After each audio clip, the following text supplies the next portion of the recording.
Have you ever heard of a lady in the Bible who won a beauty contest?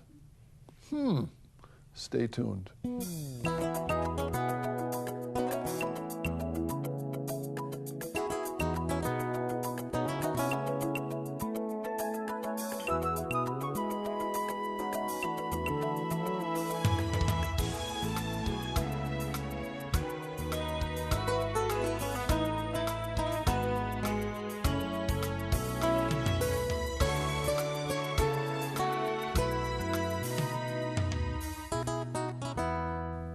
Hi, my name is Father Mike Manning. I'm a Catholic priest. I'm coming to you with the deep excitement about Jesus in our life and how Jesus can bring us hope and victory and love. In order to do that, we need, as Christians, to be more in touch with the Bible. I really believe that the Bible is the Word of God. The Bible is not just something which has a whole bunch of strange stories and strange words, but the Bible is the story of people like you and me who encounter God. And I think if maybe we could enter into that presentation of the Bible in our life, and whether it's Moses or Elijah, one of the prophets, or even reading the psalmist as they talk about the anguish of their life, I can see that, and then I can relate that to my own life. And that's what the Bible is. It's God talking to us, not just 2,000, 3,000 years ago, but telling stories that are alive and real and touching us today. Now, I'm presenting to you now a series of stories about women of the Old Testament.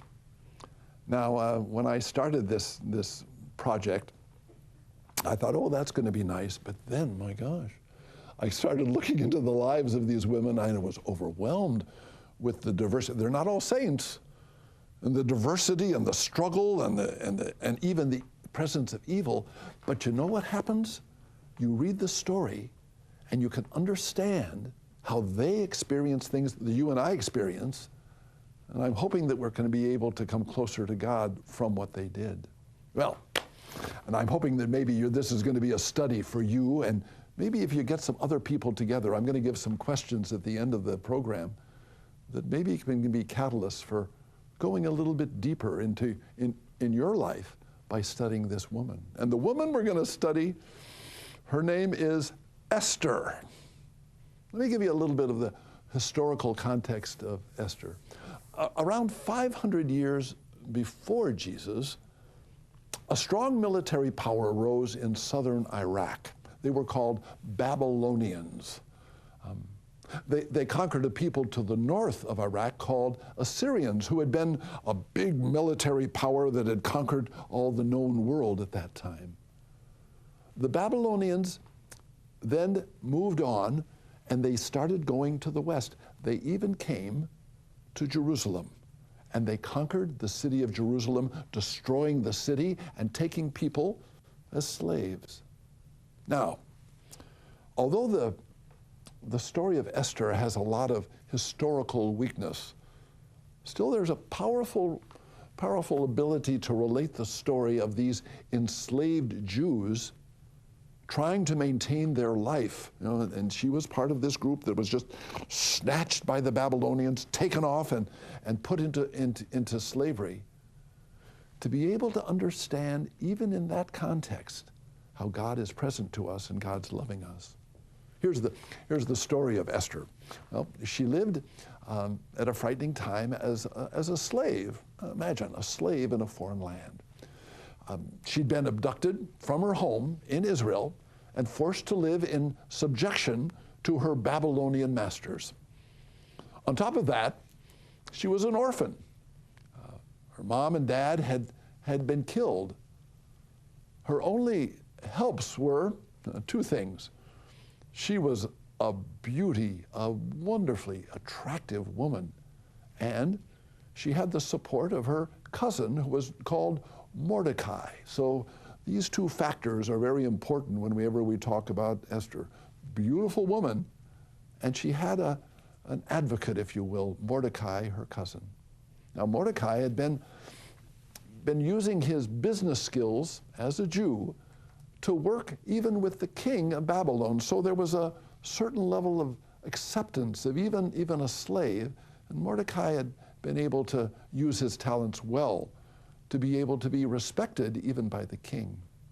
Well, as the story of Esther goes, the king, all of a sudden, was insulted by his queen. His queen didn't want to come to a party that the king had, and the king was deeply incensed. So what did he say? Get out of here. He threw her right out of the palace. The queen was just thrown out. And this is where this beauty pageant that I spoke about came about. The king decided he wanted another wife. So he said, I want to have all the beautiful women of my land brought together, and we're going to have a beauty contest. You know? I love the concept, and just trying in my own mind, you know, we can think about Miss America and Miss Universe and all those things. Here we going back so many years, the reality is still there. You know? Well, now remember though, Esther is a slave and she's a Jew. You know? And well, despite that, Mordecai, her cousin, was able to get her into the lineup of the young beauties. Well, the short of the story is that here they're all lined up, and all of a sudden the king looks at all of them, but then he centers right in on Esther, and wow, the contest was ended. She had won. You know?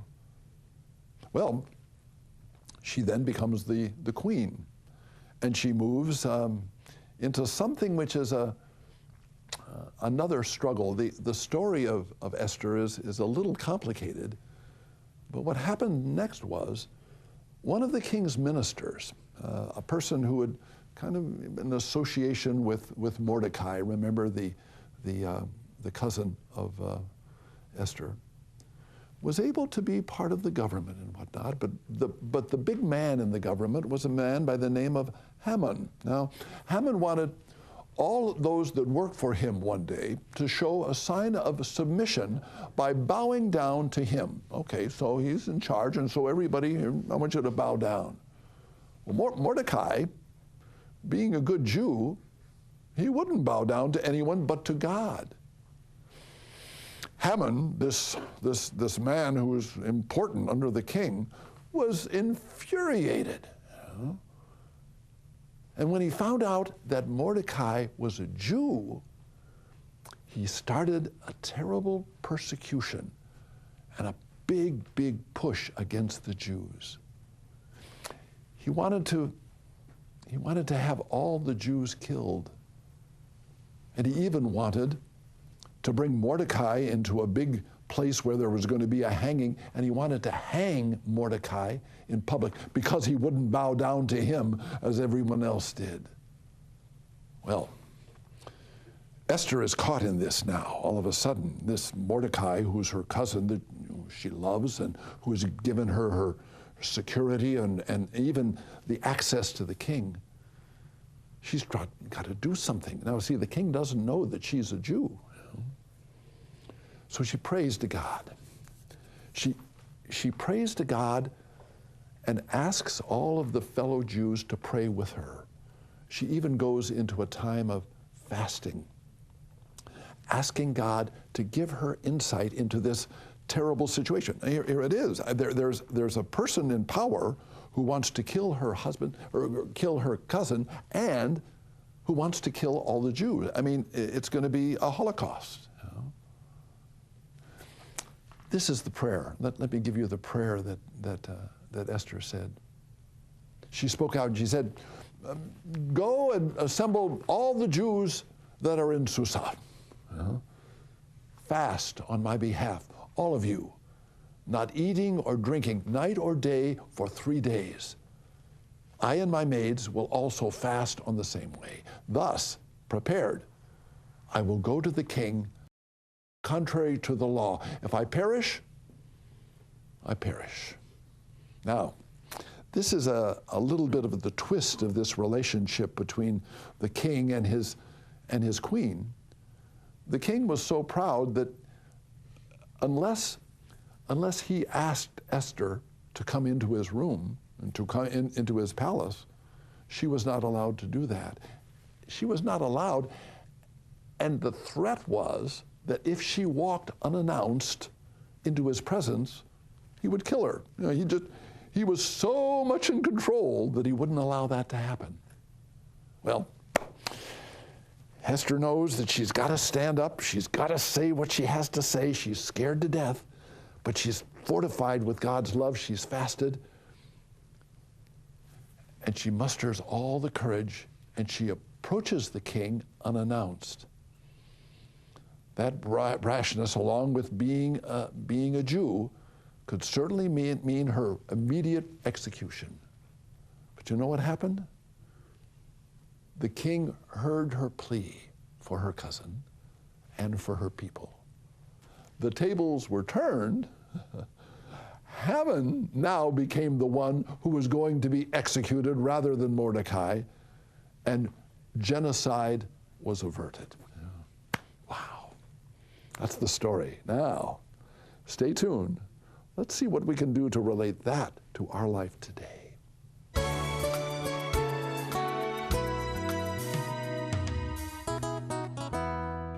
Thank you so very much for your prayers and your financial support of this ministry. You are vitally important. Now, we've got an organization called the Mighty 800. We're looking for 800 people who every month will support us with a really powerful donation to allow us to continue. Problem is, we only have 677 of these people that are helping us. We need another 123. Would you think about joining the Mighty 800? Remember, the purpose is we get a program that goes across the country every week, sharing the love of God and the power of what God can do in everyone's life. This program is seen on the Trinity Broadcasting Network, seen on the Church Channel, and even on the American Forces Network, plus many cable networks. In addition to that, we have a daily reflection for your smartphone. It's called iGod Today. Oh, this message is going to 70 countries around the world. But in addition to that, we have to be involved with this internet. We have to maintain our web page. We also have to be very active in social media. You know that. It's called Twitter and it's called Facebook. When you join and make your first payment, I'll send you a free copy of my book, 15 Faces of God. This is the story of how Jesus tells us who his Father is through the parables of Jesus.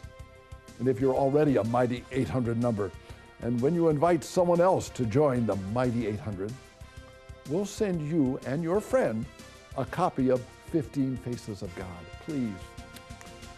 Our need is urgent. We need help. Please call the number on the screen or reach us by email. And God bless you for your generous help.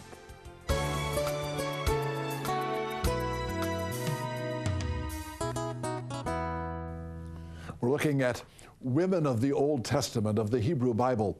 And we're looking today at a lady by the name of Esther. Now the challenge of this woman of great courage, who's also very beautiful, speaks to us today. And what does it say?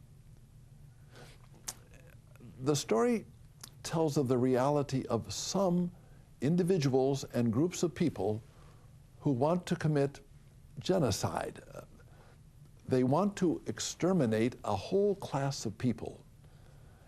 In our modern history, we're reminded that such killing can happen even today. Over 1 million Armenians were killed in Turkey. 6 million Jews were murdered in the Holocaust. 500,000 people were killed in Rwanda in Africa. In Cambodia, the skulls of the victims of genocide form high pyramids. Why do such atrocities happen? The unleashing of fear and the ugly hatred, there are some of the causes. We isolate a group of people and we dehumanize them. We lose touch with their humanity, with their similarity to us. How do we make sure that genocide doesn't happen at our hands? Could it happen in our world, or is that just something other people are subject to? I think we need, especially if we're going to be able to forestall this terror that can happen, we need to listen to the challenge of Jesus. And what does that mean? Well, that means we need to be accepting of all people and acknowledge God's love of all people. We need to hear the call to love our neighbor as ourselves. Wow. If you know, and we can talk about commandments and what I'm supposed to do and this and that, but the heart of it is that simple thing. To love our neighbor as much as we love ourselves. Whoa. And Jesus even goes further. He talks about even praying for and doing good to those who persecute us. Did you hear what I just said? He says we're supposed to pray for and do good to people who even persecute us, who don't like us, who cause us problems. Whoa. How do we do that? How do we deal with people who don't like us? We know people who have a negative attitude towards us. They're actively persecuting us by tearing us down. They don't give us respect, or they don't have our respected standing in work, in school, in neighborhood, yes, and even in church. Esther's cousin Mordecai has a persecutor in Haman, and we can relate that to our own life, of people who really misunderstand us. Now we have several options in dealing with the person who is the thorn in our side. Number one, we can play the victim and take all negativity out and with complaining. We can, we can do that. We can do that. Number two, we can retaliate physically with a fight, and a lot of people do. When they're running into some opposition, not only with their fists, but maybe with guns and bombs. You know? Number three, we can also retaliate by spreading false and even truthful rumors to weaken our opponent. There's that old thing called gossip. When you run into somebody that you don't like and somebody that's giving you a hard time, oh boy, gossip is a great way of getting back, isn't it? Yeah.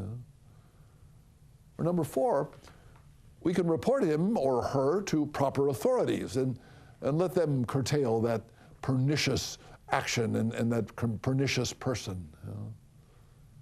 Number five, then there's the Christian response. And what is that? We pray for the person, asking God to bless them. We search out what are their needs, and we try to help them.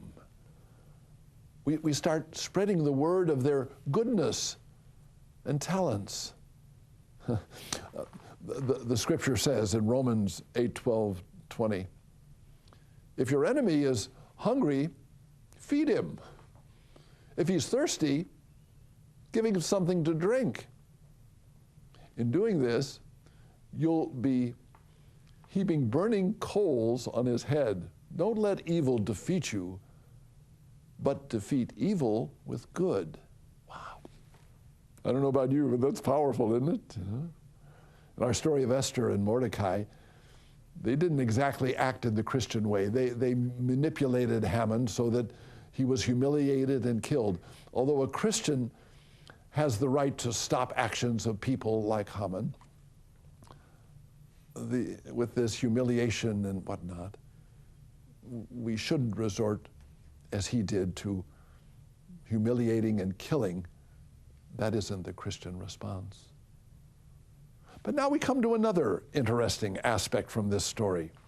When Esther was trying to get the courage to be able to go into the presence of the king and risk the fact of being personally killed right on the spot, she prayed, but she prayed in connection with the thing called fasting. When everything seemed to be hopeless, Esther turned to God with prayer and fasting. Fasting has a significant place in the Bible of how we can better relate to God. In the Hebrew Bible, many times fasting is seen as an integral part of prayer. Fasting is a way of showing we're serious about what we're praying for. Isn't that true? Another fact is, fasting is a way of gaining control of our bodies. We're able to gain power over bad habits of indulging in too much food, sex, drugs, drink, and other addictions. We overcome bad habits by developing good ones. Often, we relate fasting to losing weight. We set a goal for ourselves to lose a certain amount of pounds and then take up exercise and the restrictions of our eating habits. We need to include in the goal of losing weight and thus getting more healthy and attractive the desire to offer our efforts as a form of prayer to God. The fasting we find recommended in the Bible is not to lose pounds, but rather to deepen our prayers and our relationship with God. As Catholics, we're asked to fast on 2 special days in Lent, Ash Wednesday and Good Friday. And during Fridays of Lent, we're asked to abstain from meat. And we're asked to not eat an hour before receiving communion. We can have 1 meal a day and 2 other meals that aren't equal to the one. Fasting can mean abstaining from certain foods like sweets or popcorn. Fasting need not be restricted to food and drink. We can fast from, and this was my Lenten resolution, watching television for 1 day out of the week. Maybe it's turning from smoking or alcohol. Fasting can also be doing something that we ordinarily don't do. It might even be praying, reading the Bible, reaching out to someone with whom we're estranged, developing a talent, playing the piano, doing some gift of maybe artwork. All of that is tied in that, and maybe the greatest fast we can do is turning away from a sin that we know is part of our life. Fasting, this is important. Fasting shouldn't be an attempt to manipulate God. Fasting is dealing with ourselves in a way that is more honest, aware, and vulnerable as we move into God's presence in prayer. Fasting is a form of sacrifice. We turn away from something good and give it to God. Please, let Esther enter into your life.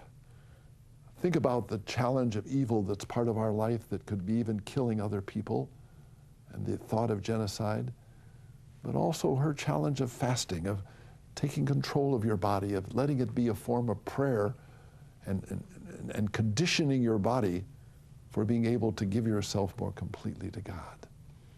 Stay tuned. We're going to be praying for some of your special intentions.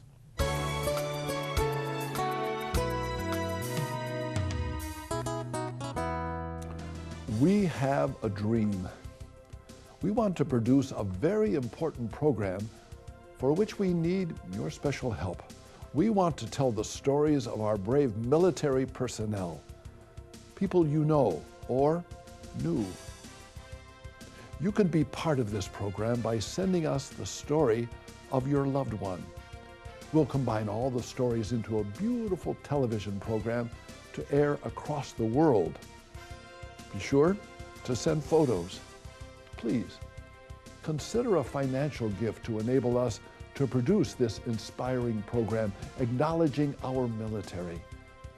That means your loved ones. Please contact us with your story and donation. Call the number on the screen or write to us. Please, the need is urgent. Do it right now. allow this miracle and this dream to happen.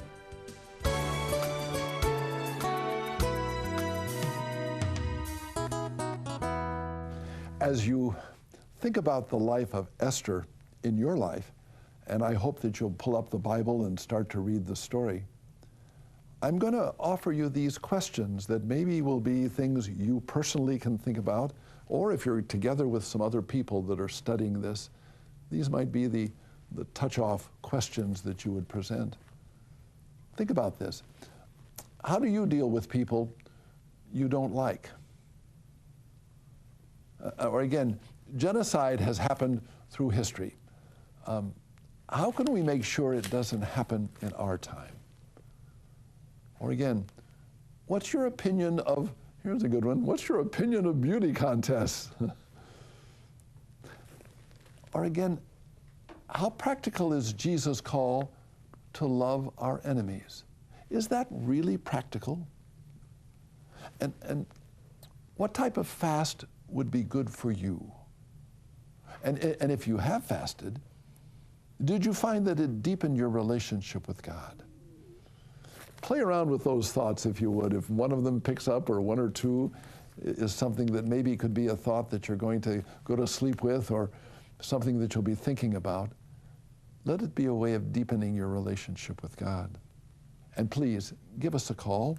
There's all kinds of people who are calling, and we're part of a beautiful prayer experience that are offering their lives to God and asking us to pray. So I'm going to be praying.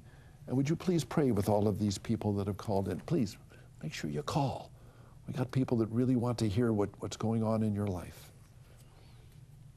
Jeanette from New York, her knee, she can't walk. And she has problems with her throat. Elaine from South Carolina, her brother was hurt at work and is in pain. We want to pray for Elaine's brother in a big way. Faith from Vermont, she wants to pray for her family. They're going through some really tough times. And Robert from Los Angeles, my health. His blood hasn't been on the right level, and he has a serious heart problem. Lord,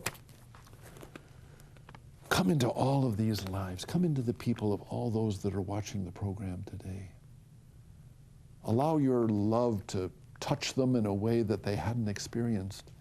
Bring healing to their bodies, to their minds, to their relationships, but most of all, healings to their souls. May they experience your forgiveness, your love, and your oneness. And may Jesus' love for you always make you smile.